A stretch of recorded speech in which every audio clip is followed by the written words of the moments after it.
पण या उद्यानाला महत्व आहे. जुनी जवळजवळ 50 वर्षापासूनच ही जागा त्या उद्यानाकरता या ठिकाणी राखीव आहे. पण अशा उद्यानाला एक नवरूप देण्याचा निर्णय समाधानदादांनी आम्ही घेतला. शासनाने त्याला मदत करण्याची भूमिका घेतली. त्यातनं आज त्याचं रूप बदललंय.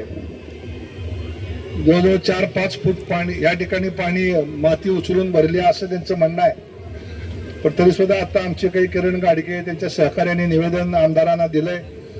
आम्हालाही त्यांनी सांगितले की ह्याच्यामध्ये अनेक गोष्टी राहिल्या. निश्चितपणे इथं कुणाला ठेकेदाराला कुणाला वाचवायचं कुणाला पाठीशी घालायचं ह्याच्यापेक्षा आपल्या गावातल्या नागरिकांना वेठीस नाही धरलं पाहिजे.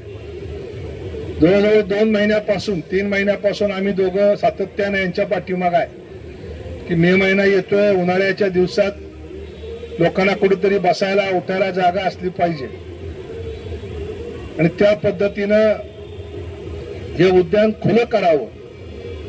त्यावेळेस शिवनचं म्हणणं होतं की अजून काही कामं राहिली ती कामं पूर्ण करून उद्यान खुलं करूया. त्याला सुद्धा आता जवळजवळ 15 दिवस झाले. शेवटी आपले बाग कमिटीचे अध्यक्ष आहेत उपनगराध्यक्ष त्यांनी ठरवलं त्यांच्या समितीनं की आता फार दिवस आता 20 तारीख आली. आज 1च महिना राहिला आणि तुम्ही कधी लोकांना हे खुलं करणार. त्यामुळे 2 दिवसापूर्वी जेव्हा दादांनी पत्र दिलं सिओना की आता बरेच दिवस झालं बंद आहे याचं उद्घाटन करावं आणि ते करत असताना समाधान दादांनी सांगितले सगळ्या लोकांना बरोबर घेऊन उद्घाटन करा.